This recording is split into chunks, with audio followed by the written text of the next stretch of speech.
Imagine this. You're in a moving train. You don't know when the next stop comes. You have somebody who's yelling at you, or in the train as a whole, saying literally, I'm going to kill somebody and I don't care if I go to jail the rest of my life. How would you feel? I know I talked to a lot of people and they would feel scared. To be quite honest, I would feel anxious about it. Um, I worked in the transit system as a cop, and it's not a pretty place to be in when you're doing 50 to 60 miles an hour, not knowing when those doors are going to open and you have a chance to escape, for lack of a better reason. And you're basically locked in there with somebody who's threatening to kill you. So this person had 42 prior arrests with multiple assaults, including the assault of both a 65 and 67-year-old woman that left one of them with a broken nose, fractured orbital bone, and various bruises. Neely had a long, sad history of mental illness.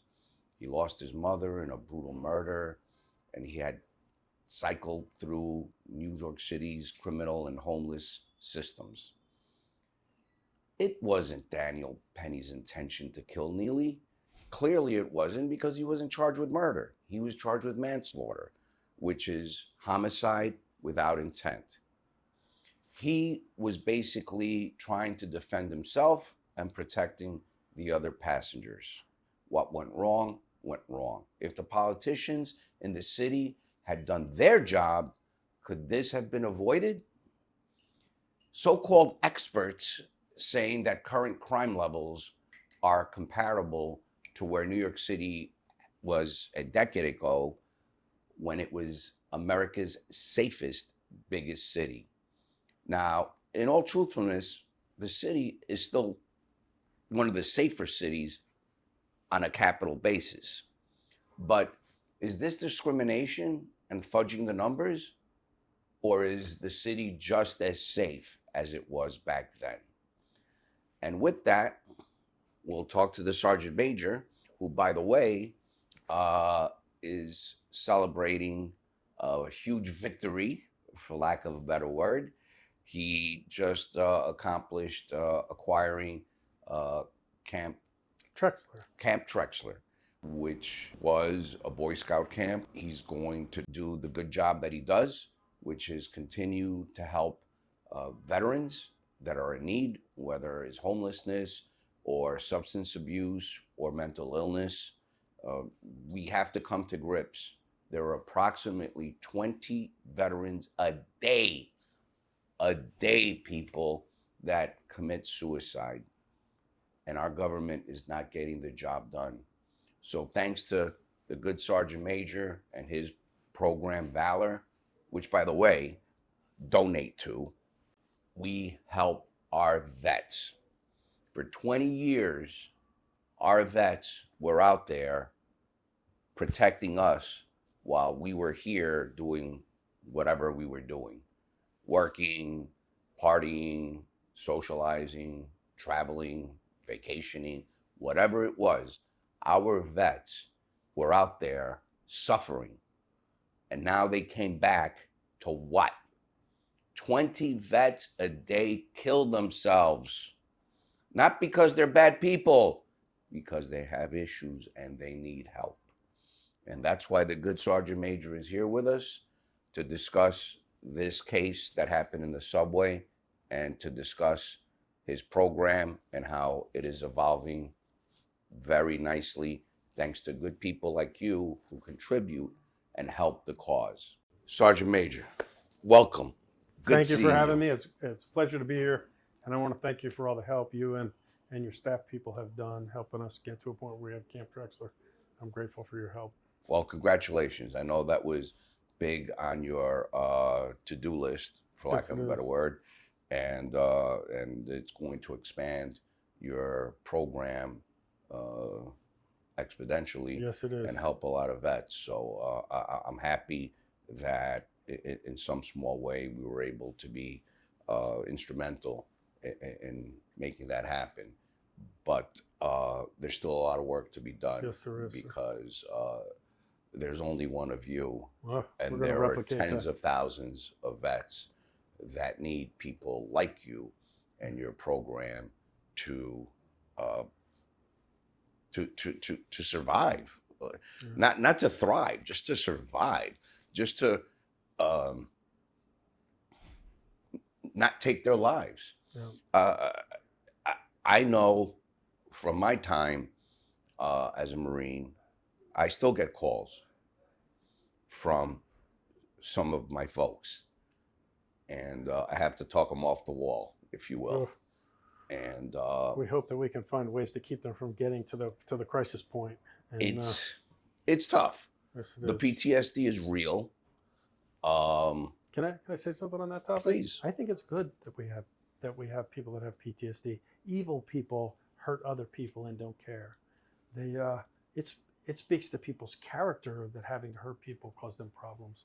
And I don't think the country wants good people that are suffering the emotional scars of doing things good humans don't do to come home and live under a bridge or hurt themselves. I don't think the American people want that. I think they're glad we have good people that aren't genocidal maniacs.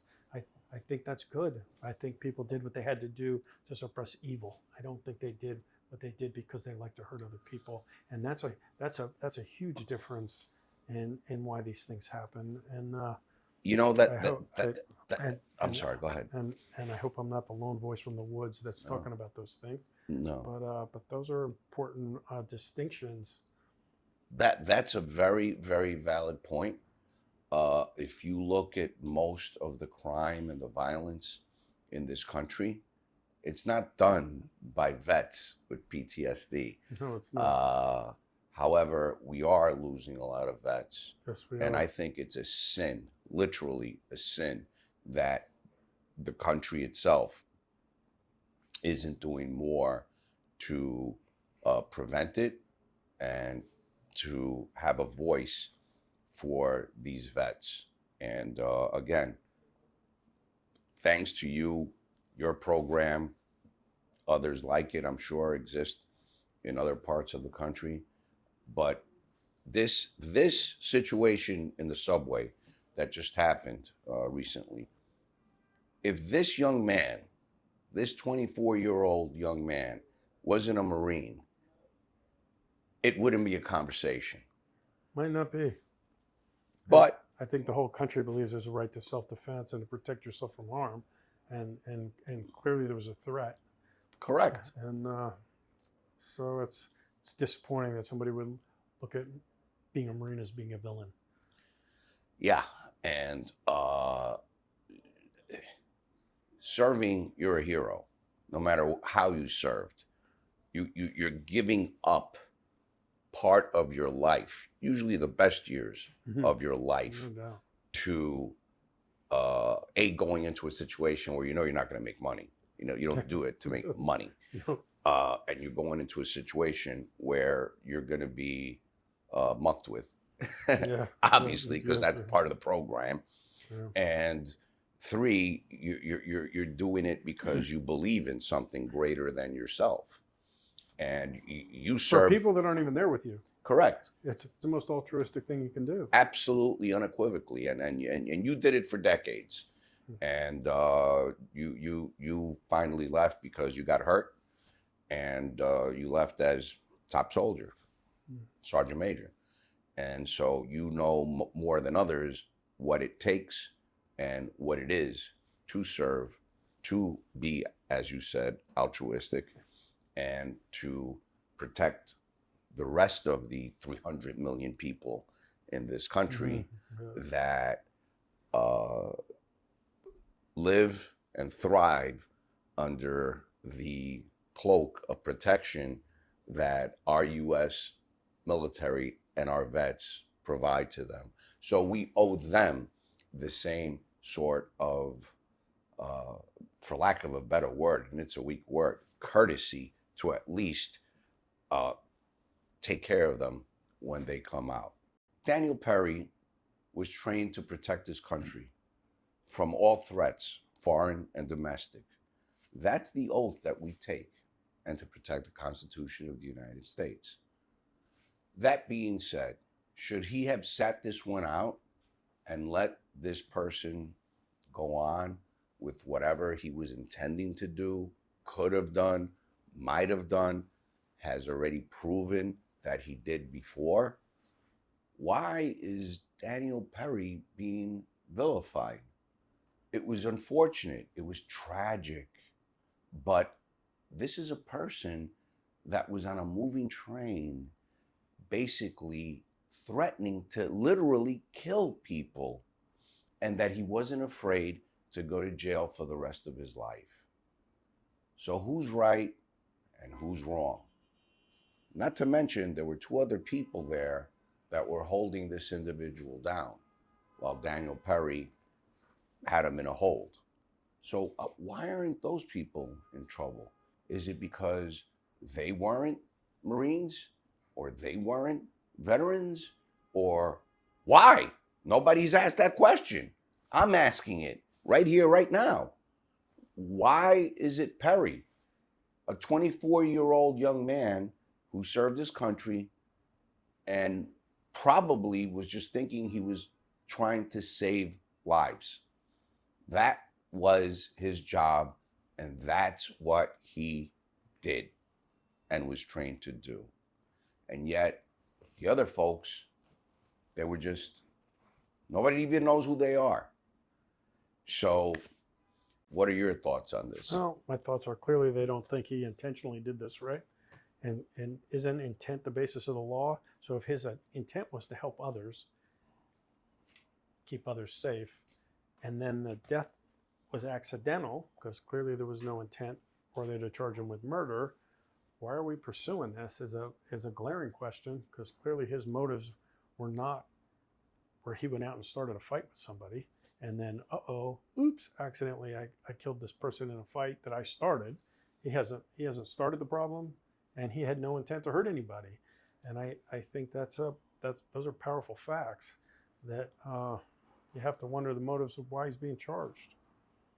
Yeah, and it's very interesting that it took the district attorney days before he was charged, because if this was clear cut, he would have been arrested right there on the spot, booked, so on and so forth, gone before a grand jury.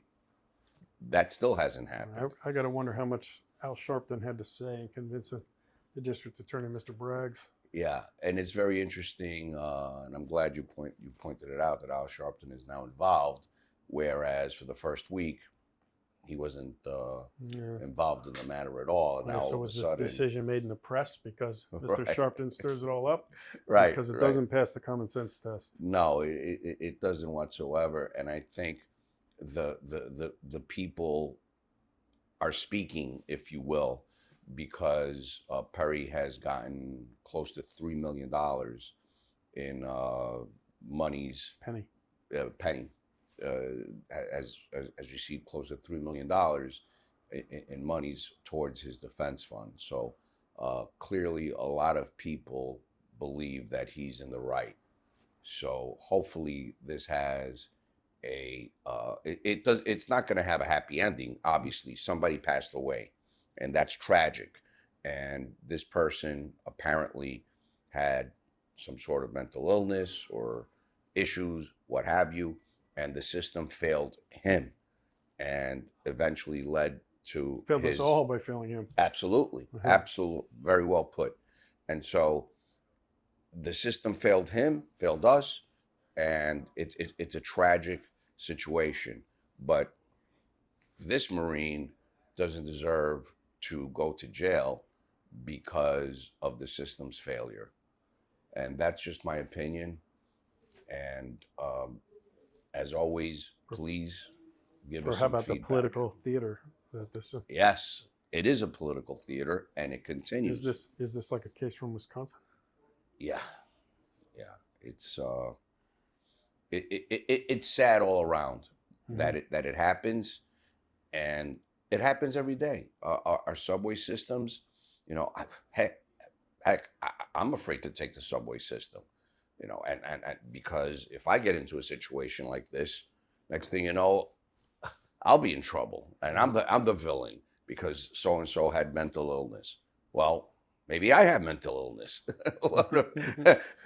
So who's better than who? Just because I Yeah. wear a suit and tie doesn't mean that I'm, you know, Above the law, right? exactly. And so uh, I avoid the transit system because it's chaotic and it's not being addressed. Certain laws have been put in place or taken out of place to allow for this lawlessness and this aggressive behavior to uh, happen. And it happens every day. And people have to take the subway system to get to work, to get to school, to get to places. It's a main artery. Catch and And release. that's right. We're And right back to Mr. Braggs. exactly. And so we need to address that. And I think the pendulum will start swinging. But it's just a sad fact that I believe that this individual is being pointed out because he is a Marine. If he was just another person on the street, it would just be like, and now it's a sports.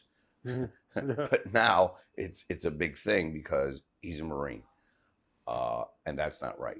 No, it's not. Heaven forbid if the other individual that passed away would have done something on that train like he did, like that's a fact that he assaulted several other people numerous times. If he would have done that, that wouldn't even have made the news. Mm. Yeah. That wouldn't have made the news. But you have a young Marine that takes action, and unfortunately, it leads to this person's demise, and it's national news all of a sudden. Yeah. So let's focus on what's right, wrong, and let's try to be objective, like we always try to do on this show. And we brought this up because he is a Marine. He is a veteran at this point. And the Sergeant Major is here to talk about his program and where it's going to. Please send us your opinions, your suggestions, whatever you want. We're trying to be objective and to educate. We're not here to be political or judgmental. So please give us your thoughts, your ideas, whatever you want. Our team is here. Our director is actually a veteran himself, U.S. Army veteran. And so whatever you good folks out there think, please let us know. And please stay tuned in because we do need you to follow us. We do need you to communicate with us. And we want to be part of your family. Thank you. Until next time.